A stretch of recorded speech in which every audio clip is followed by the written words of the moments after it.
Bonjour, dans cette vidéo, je continue l'étude du tissu nerveux que j'avais entamé dans la vidéo précédente. Sur cette diapositive, je représente l'aspect schématique d'un neurone, d'un axone de neurone, qui est enveloppé par la gaine de myéline. Donc, on va voir l'aspect de cette gaine de myéline. D'accord? Alors, regardez, la gaine de myéline, c'est ce que j'ai représenté schématiquement en bleu ciel. Et au niveau central, le passage de l'axone du neurone. Voilà. Alors, cette gaine de myéline, schématiquement, on a enlevé cette partie-là, au niveau de cette zone, on l'a mise à nu pour montrer qu'est-ce qu'il y a à l'intérieur. Eh bien, justement, remarquez qu'il y a des sortes de tours, hein, des rubans circulaires, hein, des sortes de rubans ou cordons circulaires, hein, qui font le tour de l'axone. D'accord? Eh bien, justement, on va voir que, effectivement, que les cellules qui vont fabriquer la gaine de myéline vont faire des tours autour de la fibre nerveuse. J'expliquerai ça tout à l'heure. Alors, pour cette figure, eh bien, regardez cette gaine de myéline, elle est discontinue à des niveaux, à ce niveau, discontinue à ce niveau, c'est-à-dire elle n'est pas continue. Et ces zones s'appellent au niveau du nœud de Ranvier. C'est au niveau du nœud de Ranvier ou l'étranglement, appelé aussi étranglement de Ranvier, la gaine de myéline n'est pas continue. D'accord? On le verra plus en détail ici, sur la diapositive suivante. Alors, donc, d'abord, on va parler un peu de la gaine de myéline. Au niveau de sa composition biochimique, alors, elle est très riche en lipides et aussi elle contient des protéines. Alors, par rapport à la richesse de lipides, dans le système nerveux central, la gaine de myéline contient 70% de lipides. Et dans le système nerveux périphérique, la gaine de myéline contient 80% de lipides. Alors, donc, si on regarde maintenant la conduction nerveuse, parce que le neurone est spécialisé dans la conduction de l'influx nerveux, eh bien, au niveau de cette conduction nerveuse, lors du passage de l'influx nerveux, il y a un changement de perméabilité membranaire. La membrane de l'axone change de perméabilité par rapport aux ions sodium et potassium. D'accord? Il y a une modification de la perméabilité à ces ions et donc permet le passage de l'influx nerveux. C'est ça qui illustre physiologiquement parlant ou biochimiquement parlant le passage de l'influx nerveux qui est aussi un courant électrique et qu'on peut enregistrer avec un appareil spécial qu'on appelle l'oscilloscope. Donc là, on n'est pas dans ces aspects-là, mais je continue. Donc au niveau du nœud de Ranvier, eh bien au niveau du nœud de Ranvier, il n'y a pas de gaine de myéline. Il n'y a pas de gaine de myéline et donc on a une propagation, une possibilité de changement de perméabilité membranaire et donc la propagation de l'influx nerveux à ce niveau-là, au niveau des nœuds de Ranvier seulement. Parce que au niveau de la gaine de myéline, il ne peut pas y avoir ce changement, il ne peut pas y avoir de passage d'influx nerveux parce que l'obstacle c'est la gaine de myéline. Alors, qu'est-ce que ça fait? Qu'est-ce que ça donne comme résultat? Eh bien, la gaine de myéline permet donc d'augmenter la vitesse de propagation et la fréquence des influx nerveux parce que l'influx nerveux, qu'est-ce qu'il va faire? Il va faire des sauts. En trouvant la gaine de myéline ici comme obstacle, il va passer de nœud en nœud, de nœud en nœud. Et donc, ça fait des sauts. Et donc, c'est une propagation saltatoire de l'influx nerveux qui va donc augmenter, ça fait par saut, et donc ça augmente la vitesse de propagation de l'influx nerveux. Alors, regardons maintenant au niveau de la microscopie électronique, qu'est-ce qu'on est capable d'observer à ce niveau-là? Alors, ça, c'est toujours un schéma. Alors, ça, c'est le cylindre-axe ou axone du neurone. D'accord? La membrane plasmique du neurone qui est donc le plasmalène. OK? Alors, et ici, vous avez regardez, un canal sodium, c'est-à-dire c'est à ce niveau-là qu'il va y avoir le changement de perméabilité membranaire. Et justement, l'influx nerveux, quand il va passer ici, il n'y a pas, ici, à ce niveau-là, il n'y a pas de gaine de myéline. Regardez la gaine de myéline, elle s'arrête ici. Ici. D'accord? Ici, il n'y a pas de gaine de myéline. Et donc, possibilité de passage de l'influx nerveux. Et donc, possibilité, donc, bien sûr, de changement de perméabilité membranaire à ce niveau-là lors du passage de l'influx nerveux. Et la gaine de myéline, c'est, regardez, ici, plusieurs tours. On va voir ça tout à l'heure. Alors, plusieurs tours hein, de la cellule myélinisante. D'accord? Et ces tours, c'est-à-dire ces différents tours, au niveau du paraneux, il y a des liaisons entre l'enroulement de cette cellule myélinisante, on va en parler, laquelle, au niveau du système nerveux central et au niveau du système nerveux périphérique, eh bien, il y a des jonctions adhérentes, il y a des jonctions communicantes et il y a même des jonctions serrées. Voilà. Donc ça correspond au nœud. À ce niveau-là, c'est le paraneux et en aval, là, en avant, il y a le juxtaparaneux. Et bien sûr, ça, c'est le cytoplasme de l'axone ou du cylindrax, donc du neurone. Alors maintenant, regardons comment se fait cette formation de gaine de myéline. Alors pour commencer, au niveau du système nerveux central, on en avait déjà parlé dans la vidéo précédente, que dans le système nerveux central, c'est la cellule appelée oligodendrocyte qui fabrique la gaine de myéline. Alors, entre parenthèses, dans le système nerveux périphérique, tout à l'heure on va le voir, c'est la cellule de Schwann qui est responsable de la formation de la gaine de myéline. Alors, pour le système nerveux central, regardez cette cellule, c'est une cellule gliale bien sûr, cette cellule qui s'appelle l'oligodendrocyte avec son noyau, d'accord?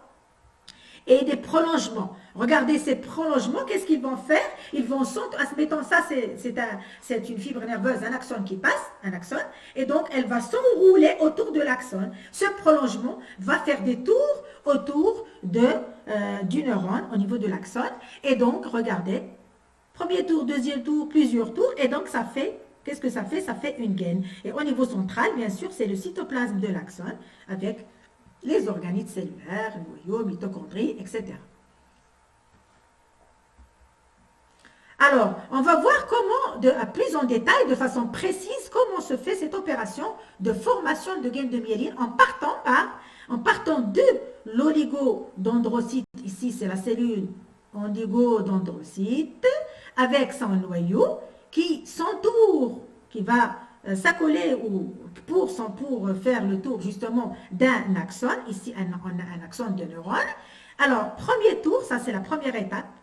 Deuxième étape, c'est il fait un premier tour et quand les deux bouts de la cellule oligodendrocyte se rejoignent, ça se rejoint à un niveau que l'on appelle le mésaxone. Le mésaxone. Alors le premier tour est réalisé, ça c'est la troisième étape. Le premier tour est réalisé, et bien un autre tour s'engage et ainsi de suite, plusieurs tours. Plusieurs tours.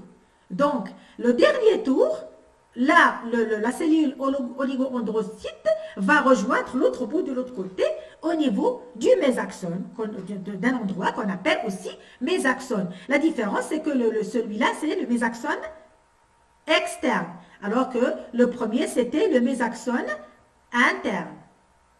Mésaxone externe, mésaxone interne. Maintenant, le système nerveux, toujours le système nerveux central. Alors, formation de la gaine de myéline dans le système nerveux central. Voilà, donc on est toujours dans le même cas. Et ici, j'ai donné un seul, c'est-à-dire que la cellule oligodendrocyte, elle a entouré un seul axone. Ici, on va voir qu'elle est capable d'entourer plusieurs axones. Et on sait qu'un seul oligodendrocyte est capable de former la gaine de myéline, donc de myéliniser jusqu'à 50 axones au niveau du système nerveux central. D'accord? Système nerveux central, c'est bien sûr le cerveau, l'encéphale, le tronc cérébral et la moelle épinière. D'accord? Alors, vous voyez ici que cette cellule oligodendrocyte, elle est capable de, là on donne l'exemple de 3 axones qui sont entourés, enveloppés pour un premier tour avec la cellule oligodendrocyte. Premier tour, et ici l'engagement du deuxième tour et jusqu'à l'engagement de plusieurs tours, et donc on arrive à la gaine de myéline. D'accord? Alors, au niveau de la microscopie électronique, on est capable d'observer cette gaine de myéline. Et ça fait comme un cordon circulaire, hein, un disque creux, hein, un cordon circulaire, qui est très noir, très foncé, et même vous regardez, on est capable d'observer les tours, hein, de l'enroulement de cette cellule gliale qui a fait la gaine de myéline. D'accord? Alors, et la couleur est foncée grâce ou à cause de la densité des électrons lors de la réalisation de la microscopie électronique, durant la microscopie électronique. Alors ça, c'est au niveau du système nerveux central. Au niveau du système nerveux périphérique, ce n'est pas l'oligodendrocyte, mais c'est la cellule de Schwann qui va faire ce rôle et qui va entourer, ici on a un axone, elle entoure un axone, premier tour, l'engagement du deuxième tour et plusieurs tours, et donc on a la gaine de myéline. Alors maintenant, on va parler de cellule de Schwann qui va faire donc la myélinisation et le rapport avec la fibre nerveuse, cellule de Schwann et fibre nerveuse, d'accord? Donc, on a dans ce schéma-là des cellules de Schwann, ça c'est la cellule de Schwann, on dit, dans ce cas-là, elle est myélinisante, c'est-à-dire elle va arriver à former la gaine de myéline, et dans ce cas-là, elle est non myélinisante. On n'a pas de gaine de myéline. Donc, cellule de Schwann, myélinisante ou non, dans le système nerveux périphérique. Alors, qu'elle soit myélinisée ou non, qu'il soit myélinisé ou non, un axone. Donc, qu'il soit myélinisé ou non, les axones des nerfs périphériques sont toujours entourés par des cellules de Schwann. Toujours entourés par des cellules de Schwann, même si la cellule de Schwann ne fait pas de myélinisation, c'est-à-dire plusieurs tours. Elle fait un seul tour autour des axones. C'est-à-dire que les axones ne sont pas à nu dans le système nerveux périphérique, ils sont toujours entourés par au moins un tour de cellules de Schwann.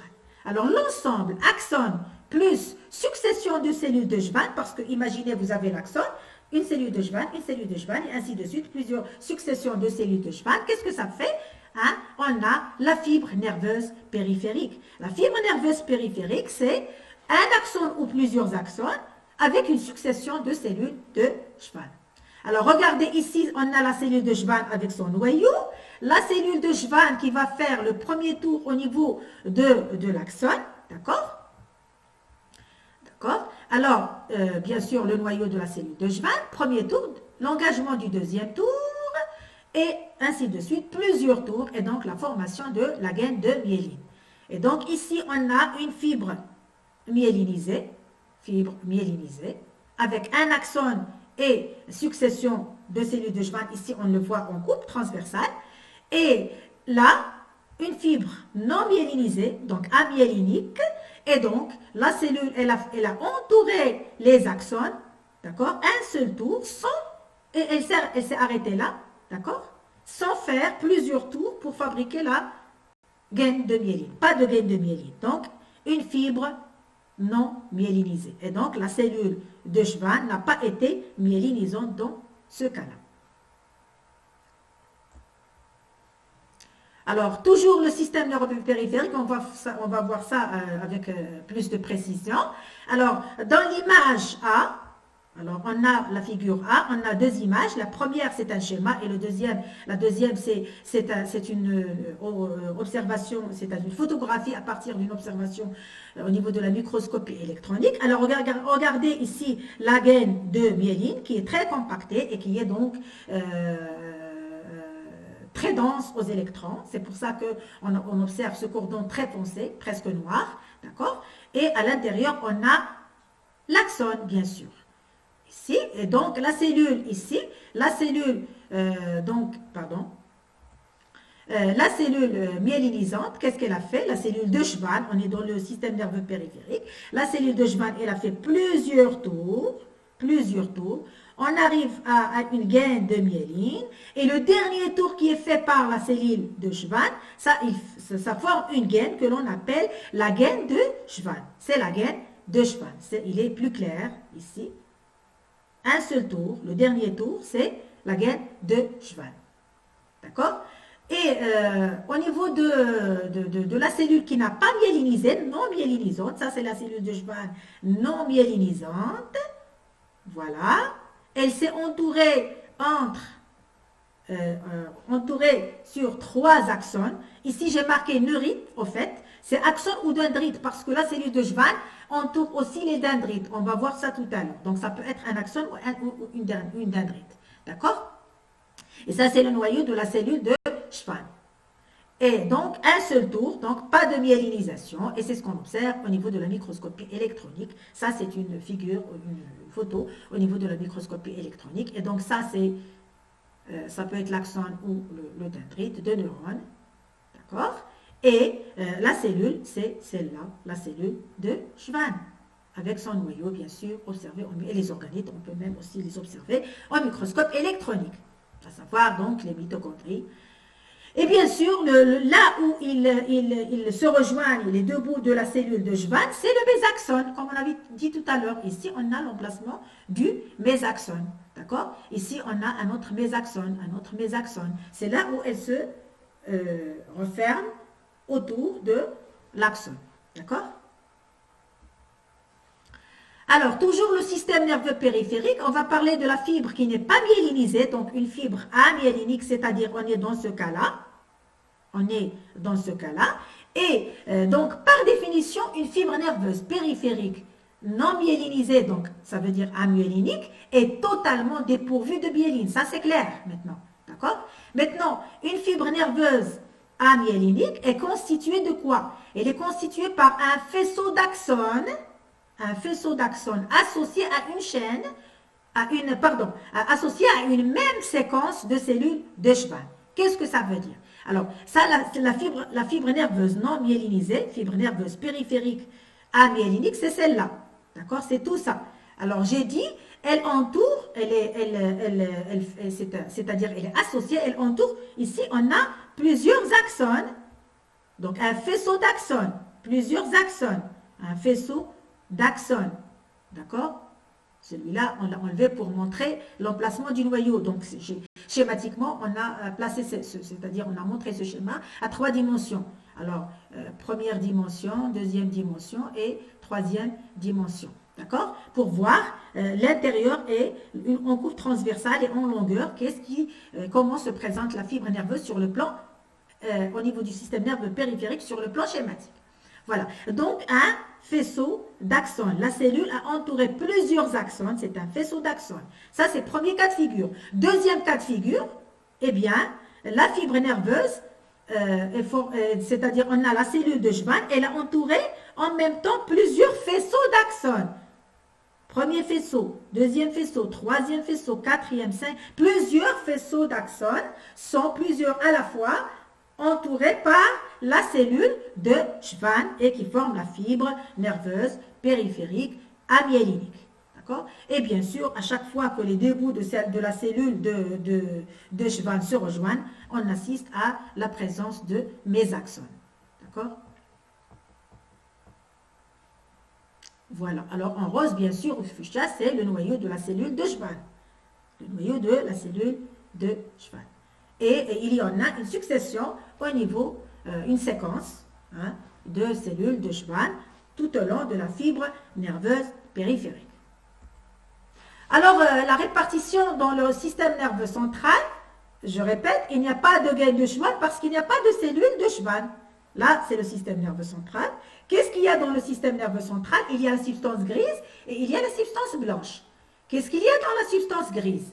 Eh bien, dans la substance grise, on a des fibres amyéliniques qui n'ont pas de myéline et bien sûr, ils n'ont pas de gaine de Schwann. Pas de gaine de Schwann parce que pas de cellules de Schwann. Et donc, on va avoir des fibres qui n'ont pas de myéline. La myéline, elle a une couleur blanche. Et les fibres myéliniques donnent la couleur blanche à quoi? la substance blanche. Et donc, les fibres myéliniques, on va les trouver où? On va les trouver dans la substance blanche. Mais dans la substance grise, il y a toujours que des fibres amyéliniques, dépourvues de myéline.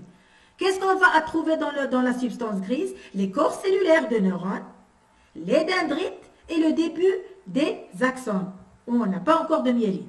D'accord? La substance blanche maintenant, ce sont des fibres qui contiennent la myéline, et il n'y a pas bien sûr de cellules de Schwann, donc pas de gaine de Schwann. Dans la substance blanche, il n'y a pas de corps cellulaire de neurones, il y a la présence d'axones, les axones, et les corps cellulaires de ces axones, ils sont où? Ils sont dans la substance grise ou dans un ganglion. La substance blanche contient la myéline qui lui donne sa couleur blanche, comme je viens de le dire. Un groupement de fibres myélinisées s'appelle un faisceau. D'accord? Un faisceau de fibres myélinisées. Il n'y a pas de synapse. Il n'y a pas de synapse parce que pour avoir une synapse, qu'est-ce que ça prend? Ça prend donc un neurone, corps cellulaire, prolongement, donc axonal, terminaison nerveuse qui arrive au niveau d'un autre corps cellulaire. D'accord? Donc, la jonction neurone-neurone se fait donc au niveau du corps cellulaire. Les terminaisons nerveuses, corps cellulaire. Eh bien, ici, il n'y a pas de corps cellulaire, pas de corps cellulaire. Les corps cellulaires sont dans la substance grise. Et donc, il n'y a pas de synapse au niveau de la substance blanche. Et le rôle, c'est la conduction nerveuse, bien sûr, de l'influx nerveux. Dans le système nerveux périphérique, axones et dendrites sont entourés de la gaine de Schwann. Donc, la gaine de Schwann, c'est un seul tour. Gaine de Schwann, la gaine de Schwann. Et parfois, ça dépend des nerfs, des fibres nerveuses, il y a en plus de la myéline. Donc, on assiste à des fibres myélinisées et des fibres non myélinisées. Et dans les deux cas, les axones et les dendrites sont entourés de la gaine de Schwann. Donc, on a deux types de fibres périphériques, les fibres myéliniques et les fibres amyéliniques. Alors ici, je représente un tableau comparatif entre le système nerveux central et le système nerveux périphérique, et là où on a la myéline et on n'a pas dans le cas où on n'a pas de myéline. Eh bien, par exemple, pour les nerfs périphériques, la myéline est fabriquée par la cellule de Schwann, donc il y a une gaine de Schwann, il y a la gaine de Schwann et elle est fabriquée par la cellule de Schwann au niveau du système nerveux périphérique. Et donc, les nerfs périphériques sont entourés de gaines de Schwann. D'accord? Et l'oligodendrocyte fabrique la gaine de myéline au niveau du système nerveux central et il n'y a pas de Schwann, il n'y a pas de cellule de Schwann et à plus forte raison, pas de gaine de Schwann. Alors que dans le système nerveux périphérique, il y a la gaine de Schwann, dans les nerfs périphériques.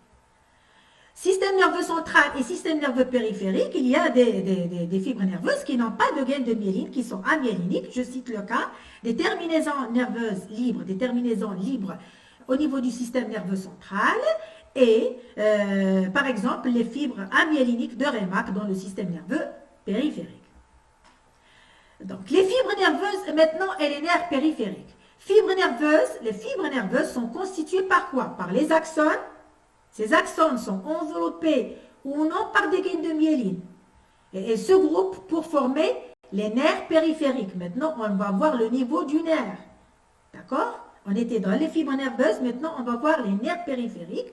Et donc, je répète, les fibres nerveuses sont constituées par les axones, enveloppés ou non par des gaines. Ces fibres nerveuses vont se grouper pour former les nerfs périphériques ou les faisceaux du système nerveux central. Alors, nerfs périphériques. Alors, les nerfs périphériques, ça c'est une coupe transversale, schématique du nerf périphérique, et ça c'est une coupe longitudinale. Dans la coupe transversale, les fibres sont coupées transversalement, d'accord? On a des faisceaux de fibres, et à l'intérieur on a des fibres, d'accord? Et en coupe transversale, et en coupe longitudinale, on va observer les fibres dans leur longueur, de façon allongée. Alors, ces nerfs périphériques sont entourés par des enveloppes conjonctives, des structures conjonctives, des enveloppes qui sont du tissu conjonctif, hein, donc des structures conjonctives. Ces enveloppes, ils sont à 3 niveaux. Le premier niveau, c'est l'extérieur. À l'extérieur du nerf, il y a l'épinèvre. À l'intérieur du nerf, on a des faisceaux de fibres. Des faisceaux de fibres. D'accord? Et ces faisceaux de fibres sont entourés par le périnèvre. Chaque faisceau de fibres est constitué de fibres à l'intérieur qui sont entourées par l'endonèvre. L'intérieur. On va voir ça. Donc ça, bon, je reviendrai sur cette photo. On va voir ça schématiquement, donc plus en détail ici. Ça, c'est une coupe de nerf périphérique, une coupe transversale de nerf périphérique. Voilà. Alors, ce nerf périphérique contient des faisceaux nerveux, des faisceaux, et à l'intérieur, on a un ensemble de fibres nerveuses. D'accord? Voilà, plusieurs faisceaux. À l'intérieur, on a les fibres nerveuses. D'accord? Eh bien, de l'extérieur vers l'intérieur, à l'extérieur, on a une enveloppe conjonctive, une structure conjonctive nommée épinerve qui fait tout le tour du nerf. Épinerve. Ensuite, on a autour de chaque faisceau, il y a le péri autour de chaque faisceau, il y a le périnèvre. Le périnèvre. Ensuite, à l'intérieur, on a les fibres nerveuses qui sont entourées par l'endonèvre. L'endonèvre. Voilà. L'endonèvre. Bien sûr, sur cette coupe de fibres de nerfs périphériques, il ne faut pas perdre de vue que, c'est-à-dire qu'il existe des vaisseaux sanguins, hein, des vaisseaux sanguins, on coupe ici, et aussi on observe, on rencontre du tissu adipeux.